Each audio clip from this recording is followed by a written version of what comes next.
Ladies and gentlemen, Liggett & Myers, makers of Fatima cigarettes, is proud to bring you its prize-winning radio program, winner of the Motion Picture Herald Fame Award. The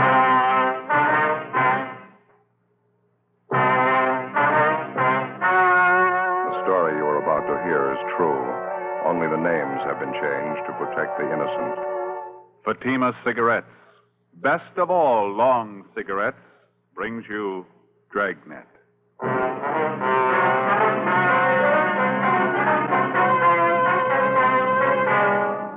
You're a detective sergeant. You're assigned to homicide detail. 12 men drop completely from sight over a short period of time. There's evidence of foul play. 4 months pass. You finally locate the leading suspect in the case. Your job? Pick him up. You'll be amazed when you compare Fatima with other long cigarettes. You'll find they now cost the same. But in Fatima, the difference is quality. You see, Fatima is the quality king-size cigarette because it contains the finest Turkish and domestic tobaccos superbly blended. And Fatima is extra mild, with a much different, much better flavor and aroma than any other long cigarette. So compare Fatima yourself.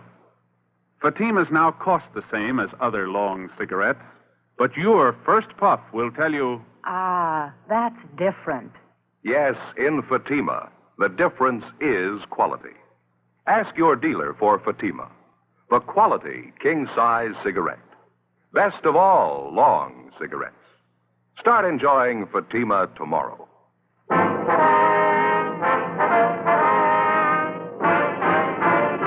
Dragnet, the documented drama of an actual crime. For the next 30 minutes, in cooperation with the Los Angeles Police Department, you will travel step by step on the side of the law through an actual case transcribed from official police files. From beginning to end, from crime to punishment, Dragnet is the story of your police force in action. It was Wednesday, October the 6th. It was sultry in Los Angeles. We were working the day watch out of homicide. My partner's Ben Romero. The boss is Thad Brown, chief of detectives. My name's Friday. We were on the way out from the office, and it was 10:45 a.m. when we got to Ortega Street, number 1285. Second floor? Yeah, room 14.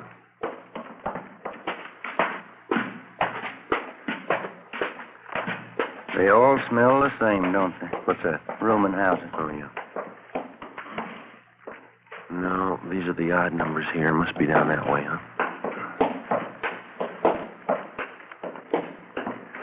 Yeah, here it is. 14. Yeah. Just a minute.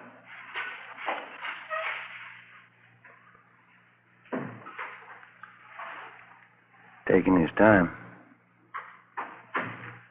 Try it again, huh? Yeah, all right.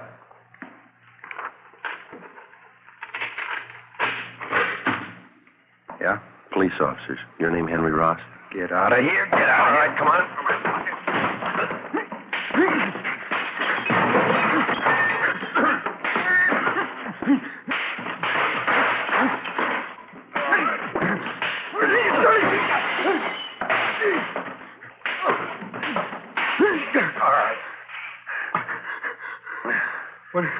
What is this? What do you want? Ben? Yeah. I got him. What is this? You guys really cops? Come on, get up. No fooling. No fooling. You really cops? I thought you were faking. We showed you our identification at the door. I thought you were faking. That's the truth. There's a couple of guys out to muss me up. I thought you were them. Your name Henry Ross? Yeah, that's right. I thought you were one of those moochers I had a fight with in the bar the other night. Said he's going to get a pal and come back in and take care of me. Yeah? Yeah. I got no reason to fight with cops. I didn't do my room any good. Landlady's sure going to scream. All right, come on. You want to finish up dressing? I want to talk to you downtown. What's it about, officer? Missing person. We'll brief you when we get downtown. Well, that's all right with me. Could you take these handcuffs off, please? It's kind of hard dressing with them. All you have to do is put your shoes on. You can make out. All right. I don't know why you had to slap handcuffs on me. I didn't know you were cops. You mind if we check through your things, Rolf? Huh? Why? You mind? Oh, go ahead if you want. I got a night. You know, if you'd spoke up at the door, there wouldn't have been a fight. I thought you were that mooch in a bar and his friend. I thought you were looking for trouble. You about ready to go? Yeah, I'd like to brush my teeth off, if you don't mind. I got a real mouthful of cotton this morning. All right, where do you keep your toothbrush? It's over here. I'll get it. No, I'll get it. Never mind. Get here? Yeah, first shelf. It's in the glass. Yeah, I Don't got you it. trust me? Here you go. Want some toothpaste? Yeah. All right. There you go. Turn on the water tap, huh? Hey. Nothing, Joe. It's pretty clean. Of course I'm clean. What do you expect? Anybody could have made the mistake. I didn't know you were cops. Henry Ellsworth Ross. Is that your full name? Yeah, that's right. I hardly ever use the Ellsworth, though. It's a real lousy name, huh? Well, what's the fetch on all this, officer? We told you, missing person. Want to talk to you about it. I don't think I can help you. Nobody I know is missing. How about Paul Davis? Davis? Yeah, I know Davis. I don't know if his name is Paul, though. Been gone a long time, huh, Miss Davis? Yeah, that's right. Something wrong, you think? We figure murder. After going over his room thoroughly, we took Henry Ellsworth Ross back to the city hall to the interrogation room. He was a slightly built man, dark hair, brown eyes, swarthy complexion. He was a longshoreman by trade. Among his friends and acquaintances, he was known as a heavy drinker and a man with a violent temper. Ben and I questioned him for a half an hour and got nowhere. He sat across the table, relaxed, scraping at a thick callus on his hand with his fingernail. I'll tell you the truth. I just don't know what you're getting at. I think I know a guy named Davis, and that's about as far as it goes. Sure that's all you got to tell us? Of course I'm sure. Now, look, I got a right to call a lawyer if you're going to sit there and throw a lot of charges at me. We're not throwing charges at you, Henry. We've got a missing persons case. We'd like to have you cooperate. That's about it. Well, maybe I'd like to, but I can't. Paul Davis is just a name to me. Maybe I know him. I don't know. You got that report there, Ben? Yeah, just a minute. Here you go. Thanks. Well, here's the way it goes, Henry. Yeah? According to his wife, Paul Davis left Los Angeles by auto a little over 4 months ago. He was driving up to Oakdale, California to take a job with a dairy company up there. He never got there. He's been missing ever since. So? What's the pitch? All we've been able to find is Davis's car, the 36 Ford Coupe, 7 Tom 792. It was sold a month ago up in Lodi, California. But Davis didn't sell it. A man by the name of Carter signed the pink slip at the time of the sale. Henry Carter. Sorry. Don't mean anything to me. Well, this Carter made it look like Paul Davis had signed the Ford over to him. We checked it out. Davis's signature was forged. That's so? It's supposed to have something to do with me? Did you ever use the name Henry Carter? Of course not. Ross. That's the only name I go by. Never had your name changed? No. Never used an alias? I told you, no. I wonder if you'd mind taking a look at this. Here you go, this here. What's this got to do with me? The pink slip to Paul Davis' car. Hmm. See these signatures on the back here? Transfer of ownership. You recognize either one of them? Paul Davis. Henry H. Carter. No. Doesn't mean anything to me. Is it supposed to? It should, yeah. Why? The signatures are both in your handwriting. How about it, Henry? How about what? I don't even know what you're talking about. You're trying to give me the treatment? What's this all about? We're trying to locate Paul Davis. I'm not even sure I know the Well, I guy. think you better level, Henry. Our handwriting man checked both the signatures. It's your writing. Well, then maybe you better get a new handwriting man. I never saw that slip. I never wrote those signatures. Anybody can copy handwriting. Well, I've got something else for you, Ross. I'd like to have you check it over, see if you can identify it. What is it? It's a letter. Want to take a look here? Does that mean anything to you? No, nothing. I hope you're not going to tell me this is my handwriting. That's what the report said. Oh, it's crazy. I never wrote like that in my life. All the writing characteristics match up, same as the signatures on the pink slip. All right, maybe they are the same. I didn't write either one. I never wrote like that in my life. Here, let me show you how I No, write. that's all right, Henry. Ben, you want to pull the package tomorrow night? Yeah, okay. I don't savvy one bit of this, Sergeant. How about laying it out for me? You can see the name at the bottom of the letter. It's signed Henry Carter, same as the pink slip. Well, that doesn't mean anything to me. Well, this letter was sent to the wife of Paul Davis about 9 weeks ago, and it says here that Davis supposedly was too busy to write his wife, so he had this Henry Carter send a letter. He also writes in here that Davis sold his car to Carter. Somebody trying to cover up, huh? Yeah, we think so. We think it's Henry Carter. This Davis guy, he's been gone about 4 months? That's right. Well, you said you thought Davis was murdered. How come? Just an idea. Oh. 8 men had disappeared from around here in the last 14 months, just like Davis. 6 more up in the San Joaquin Valley the same way. They took off alone on auto trips, never seen again. Not a trace. Pretty funny. Here you go, Joe. Thank you. You've got your record here, Henry, from Baton Rouge. Sent to Sheriff Clemens for it. Huh? Look, do we have to drag all out again? It's past. Just one thing we had to check, Henry. You told us that you never use an alias, is that right? All right, I have. I didn't know what you're getting at. I didn't figure there's any use dragging out dirty laundry again. I asked you if you ever used the name Henry Carter. Okay, I've used it. It's a common name. There's a lot of Henry Carters around. We only know one who fits your description. I'm clean. You know that. Want to smoke, Henry? No. Joe? Yeah, thanks. Well, let me have one, will you? Sure. Here you go. Thanks. We got a match here. You know, we rode this thing for 4 months. It's all over the state. Here. Thanks.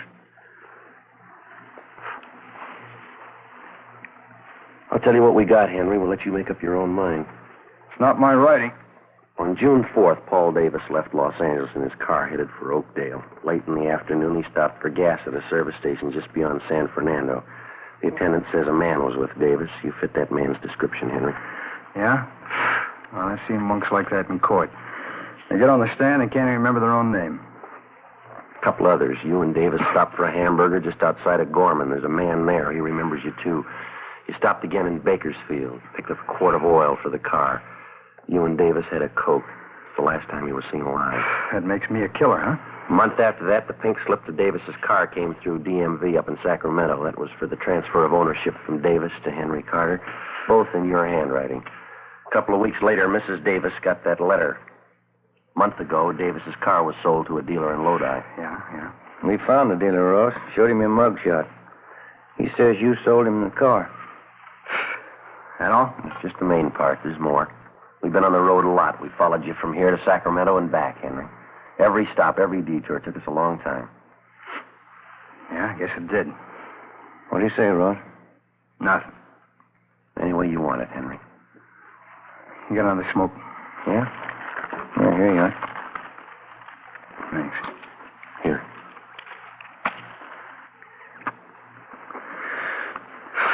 Yeah. I guess you worked hard on it, huh? All over the state. That's right. Must be pretty hot up in the valley summertime. Dusty, huh?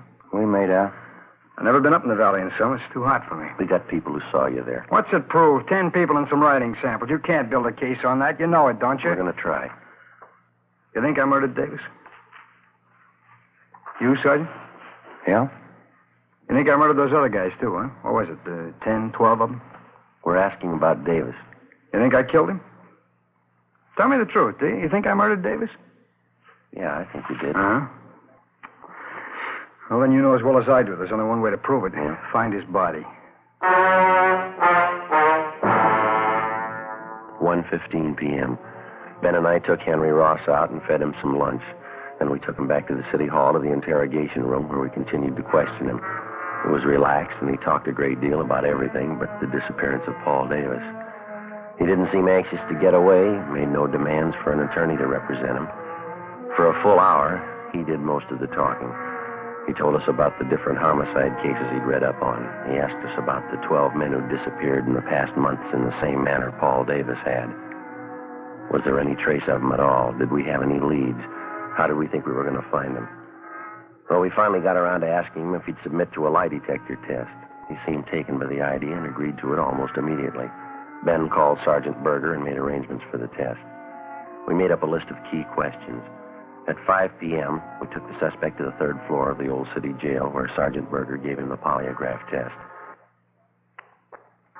On the way back to the office, Ross complained he was hungry. We stopped and bought him coffee and donuts. We got back to the interrogation room a little after 6 p.m. The questioning continued. Ross didn't seem to mind at all. He kept talking. We let him talk. 8 p.m. He was still going strong. You remember the Wilson case back in 34, don't you, Sergeant? Woman killed her whole family. Big case, you remember. Yeah, it was pretty tragic. Is that a hobby of yours, Henry, collecting murder stories? No, I just read them, remember 'em. I guess I can remember every big murder case in the last 15 years. That's so. Yeah, it's about all of them. I guess it is kind of a hobby. I get a big kick out of it. I get it, Ben. Excuse me, Henry. Oh, sure. Interrogation room, Friday. Oh, yeah, Berger. No, how many? Yeah. Okay, thank you. You know, there's one thing I get a real big kick out of, those detective magazines. Mystery stories, the way they make out the murderer. How do you mean? You know, they always build it up into something big. Somebody's always killing somebody else for $1 million, or maybe over some woman, some beautiful woman. Same way with the movies. That's where they get it all mixed up. I don't think I follow you, Henry. Oh, sure you do.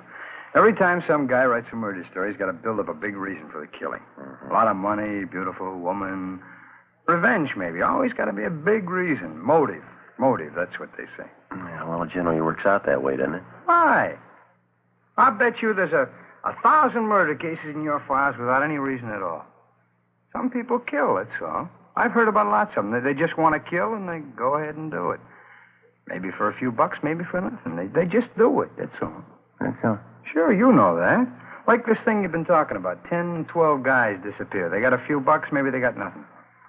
Somebody plows them under, and that's all. No big reason. They just do it. So 12 guys are gone. It doesn't mean anything. That's how you got it figured, huh, Henry? Huh? The phone call a minute ago there was a man who gave you the lie detector test. Oh, that right? How'd it go? He just finished going over your graph. He got 16 positive reactions. Yeah, what's that mean? You lied, Henry, 16 times. That's right. You better tell him to get a new machine. I lied all the way through. Mind telling us why? No, I don't mind. I guess I knew you'd find out. Let's go get something to eat first, though. I'm hungry. Well, we better talk a little more, Henry. Oh, let's go. I'll tell you why we're eating. Bring a pencil with you. I'll draw you a map. Map of what? The canyon, where I buried it.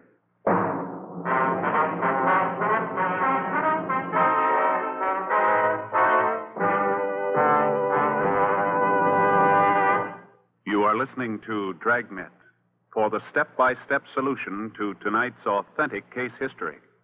Here, step by step, are the actual reasons why Fatima is the quality king-size cigarette. Why in Fatima, the difference is quality. Quality of tobaccos.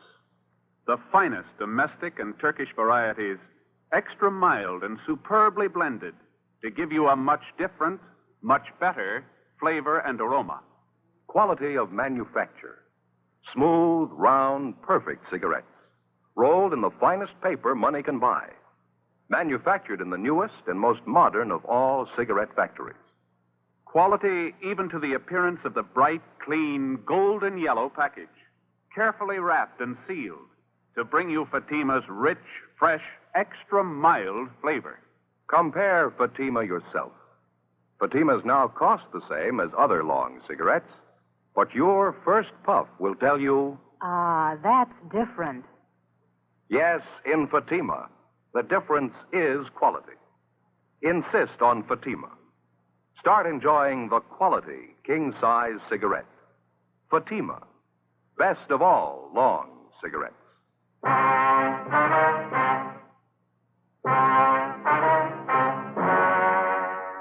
Wednesday, 9:55 p.m. Ben and I took Henry Ross across the street, bought him a Coke at Mac's place, then we took him next door to the Melbourne cafeteria. It was almost closing time. Ross got himself a cottage cheese and pineapple salad, bacon and liver with onions, rye bread, banana pie, and coffee. Ben had a hot beef sandwich, mashed potatoes, and coffee. I had the same. At the back of the cafeteria, one of the bus boys was mopping the tile floor. It was a strong smell of disinfectant. How about that table over there, Sergeant? That all right with you? Yeah, it's okay. Doesn't make any difference. Fine. Yeah.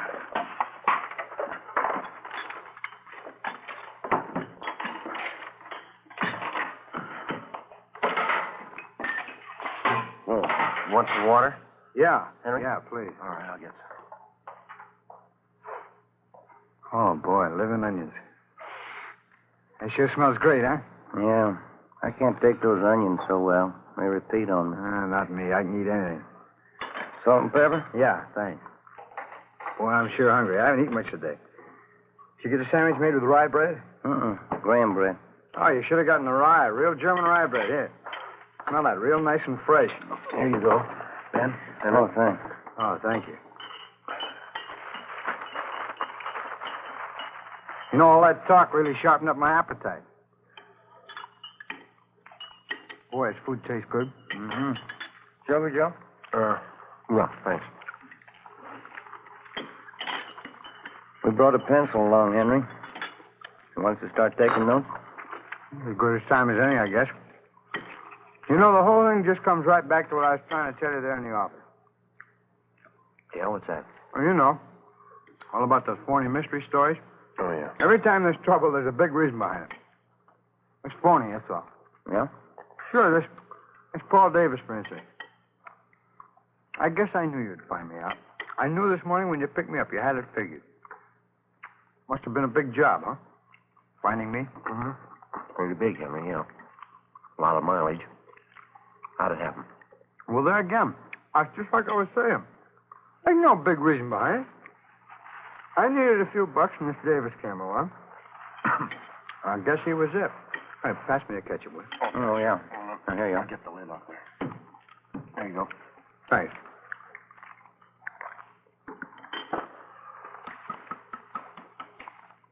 Where'd you meet Davis, Henry? Oh, I was hitchhiking out in Ventura. Not a dime in my jeans. I was going up to Maricopa. I thought I had a job up there, and this Davis come along. Picked me up. Mm-hmm. You ever know him before that? No, stranger. He says he's going to Oakdale. Little guy give me a ride. Go ahead. Well, we stopped for gas at San Fernando, and I saw he had a few bucks in his wallet, and I guess that's when I got the idea. About what? Killing him. Now, maybe that gives you an idea what I was talking about. You don't need any big reason to kill somebody. Davis said 18 bucks. Now, suppose I told that to a writer. Somebody killing the guy for 18 bucks. That wouldn't make much sense, huh? He'd tell you it'd never sell. You need $1 million, beautiful woman, good motive. Yeah. Where'd you kill him, Henry? Just outside of Bakersfield. Little canyon there. I got Davis to buy a fifth of sherry in Bakersfield. He drank some on the way. Hey, pass the salt, huh? Yeah. There you are. Thanks. Liver's no good without plenty of salt. How'd you kill Davis, Henry? Well, that's a funny thing. He drank some of the wine, got a little sleepy. I was just outside of Bakersfield. Dark by that time. I spotted this little canyon. I figured it's as good a place as any. Well? So I get some, pulled off to a side road and had a few more drinks. I spotted this little shack out there in the middle of nowhere. Exactly where was this, Henry? Well, I can show you. It's maybe 2 miles north of Bakersfield. We got to the shack, finished the wine, and went to sleep. Both of you? Mm-hmm. And that's where the funny part comes in. I guess I killed Davis, all right. But I didn't mean it. Oh, brother, get a whiff of that, huh? Why do these monks have to mop up while people are eating?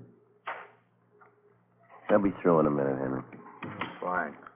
How'd you mean, Henry, you didn't mean to kill him? You already told us you had the idea. Well, sure I had the idea. Let me explain, huh? We both went to sleep in the shack, Davis and me. Guess that must have been, about 9 o'clock at night. I don't know what it was. Maybe the wine, I guess, but I started having nightmares. Yeah, now maybe this part sounds like a story, but it's the truth. I had all these dreams. I woke up, but they're still there. What was that? Faces. Faces. That's all I could see. Air is full of faces. I guess I was really still asleep. Yeah, go ahead. Oh, I picked up a 2x4 and started swinging at them. Their faces. Funny thing, too. I knew every one of these faces. How do you mean? People I killed. There are only a dozen of them, really, but it seemed like there were 100 of them all around in the air. Well, I grabbed that 2x4 and I started swinging. I was cold and sweating all at the same time, and I kept on swinging. And I saw Davis's face, and I swung hard, kept swinging. Didn't he make a sound? His eyes closed, kept on swinging at his head. Well, I come to, there he was. lying on the floor. Seemed to take those other faces away. They didn't bother me after I killed Davis. What'd you do with him, Henry? Oh, pulled him outside the shack, dug a hole and buried him. Burned his clothes, took his car and money, and drove off. I'll show you if you like where I buried him, I mean. How about these other men, Ross? These faces you saw. Oh. What if I get a little more coffee? Huh? It's all gone. I'll get it. Joe? No, thanks. None for me. What about it, Ross? The other men? Well, I don't recall them too well. It's what you said in the office, 10 or 12 of them. A couple in Sacramento, the others down through the valley. Like I say, there was no big reason for killing them. It just happened that way, that's all. What'd you do with them, you remember? Generally, yeah. There's one of them that stands out. Guy by the name of Slattery, some kind of salesman, a real crybaby. Where'd this happen? No, he picked me up in his car outside of Chowchilla. It's nighttime. He must have been feeling pretty good. I made him stop on a side road. I hit him with a piece of angle iron. He cried like a baby. Buried him in a field there. He was one of the faces that I saw.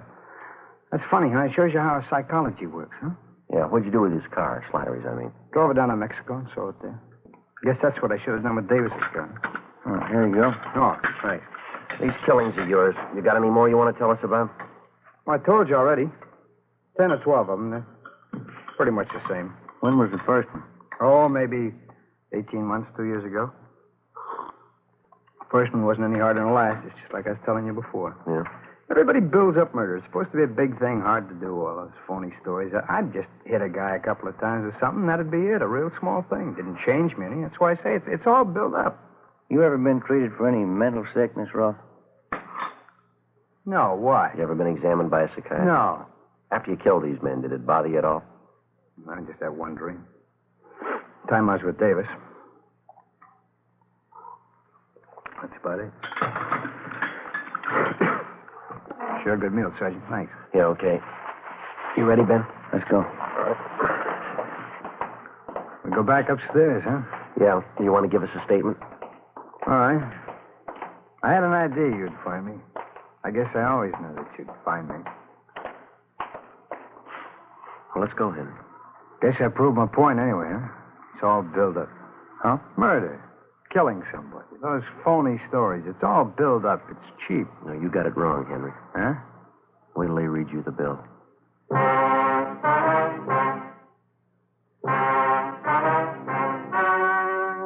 story you've just heard was true. Only the names were changed to protect the innocent. On January 7th, trial was held in Superior Court, Department 86, City and County of Los Angeles, State of California. In a moment, the results of that trial. Now, here is our star, Jack Webb. Thank you. Friends, the makers of Fatima have done everything possible to produce the kind of cigarette you want, just as we on Dragnet try to bring you the kind of entertainment you want. In my honest opinion, Fatima is the best of all long cigarettes. But frankly, my opinion doesn't count because Fatimas must please you. That's why I suggest you buy a pack of Fatimas tomorrow, so you can prove to yourself that Fatimas are extra mild, with a rich, better flavor and aroma. You'll find Fatima now costs the same as other long cigarettes. And I'm convinced that you'll discover what I did. In Fatima, the difference is quality.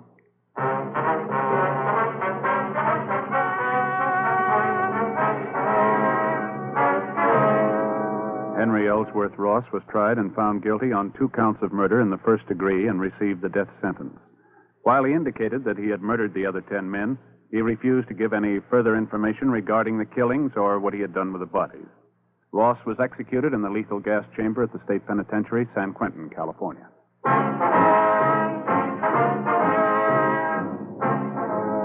You have just heard Dragnet, a series of authentic cases from official files. Technical advice comes from the Office of Chief of Police W.H. Parker, Los Angeles Police Department. Fatima Cigarettes, best of all long cigarettes, has brought you Dragnet portions transcribed from Los Angeles. Now more excitement with Counter Spy on NBC.